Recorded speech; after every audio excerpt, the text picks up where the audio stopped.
রোদ ঝলমলে নিউ ইয়র্কের এক প্রান্তে যেন ছোট্ট বাংলাদেশ। রঙিন পোশাকে সেজে এসেছেন প্রবাসী বাংলাদেশিরা। আড্ডা, হাসি আর শুভেচ্ছা বিনিময়ে মুখর চারপাশ। শিশুদের কোলাহল, দৌড়ঝাঁপ, খেলার আনন্দে ভরে উঠেছে মাঠের এক কোণ। চারপাশে ভেসে বেড়াচ্ছে দেশীয় খাবারের ঘ্রাণ। যেন নিউ ইয়র্কের বুকে একদিনের জন্য ফিরে এসেছে মাতৃভূমি।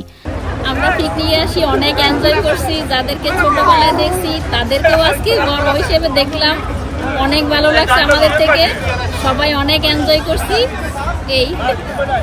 এখানে 2 মাস স্কুল ছুটি থাকে।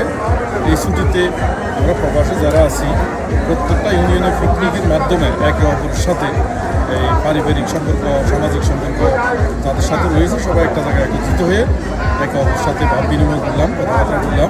চট্টগ্রামের সন্দ্বীপের আমানুল্লাহ প্রবাসী কল্যাণ পরিষদের উদ্যোগে প্রথমবারের মতো প্রবাসী বাংলাদেশিদের নিয়ে এই মিলন মেলার আয়োজন করা হয়। প্রবাসী থেকেও দেশের সংস্কৃতি, ঐতিহ্য ও বন্ধন অটুট রাখতেই এই আয়োজন বলে উল্লেখ করেছেন আয়োজকরা।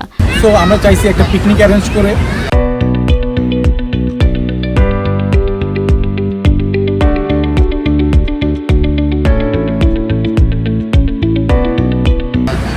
আমানুল্লাহবাসীকে এবং আপামর সন্দ্বীপবাসীকে একত্রিত করার পাশাপাশি আমাদের এখানে বিভিন্ন জেলা উপজেলার মেহমানগণ আসছেন, তাদেরকেও আমরা চেষ্টা করছি আমাদের পক্ষ থেকে আমাদের সর্বোচ্চ চেষ্টা দিয়ে এন্টারটেইন করার চেষ্টা করছি। আমি জানি না আমরা কতটুকু সফল হয়েছি, তবে আমাদের সর্বোচ্চ চেষ্টা আমরা করে গেছি।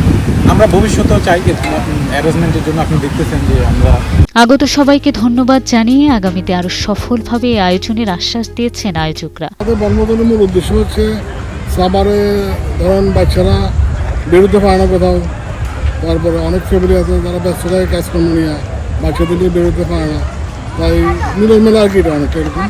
আমরা ফিউচারে আরও ভালো করার চেষ্টা করবো ইনশাল্লাহ। তো আপনারা সবাই আমাদের জন্য দোয়া করবেন, ভালো থাকবেন। আসসালামু আলাইকুম। দিন শেষে সবার মুখে ছিল একটাই কথা, এমন আয়োজন যেন প্রতি বছর হয় আর এ বন্ধন যেন প্রবাসের মাটিতে অটুট থাকে।